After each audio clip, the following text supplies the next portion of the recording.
Juice చేస్తున్నానండి, దానిమ్మ juice చేస్తున్నాను. అంటే బ్లడ్ ఎవరికైనా తక్కువ ఉంటుంది కదండి, తక్కువ ఉన్న వాళ్ళు ఈ జ్యూస్ తాగితే చాలా బ్లడ్ ఇంప్రూవ్ అవుతుంది.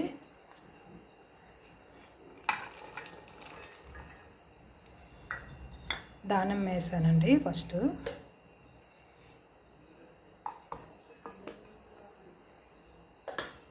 తర్వాత బీట్రూట్ వేసాను. ఈ రెండు గ్రైండర్ చేసుకోవాలండి.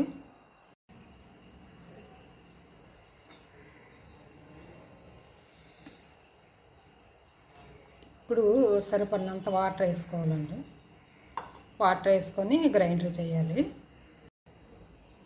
జ్యూస్ గ్రైండర్ చేశానండి. తర్వాత తేనండి, 1 స్పూను తేనె వేసుకొని, తేనె 1 స్పూను ఈ జ్యూస్లో వేసుకొని తాగాలండి.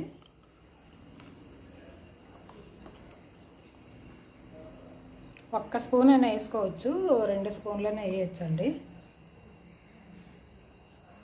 2 స్పూన్లు తేనె వేసుకొని జ్యూస్ బాగా,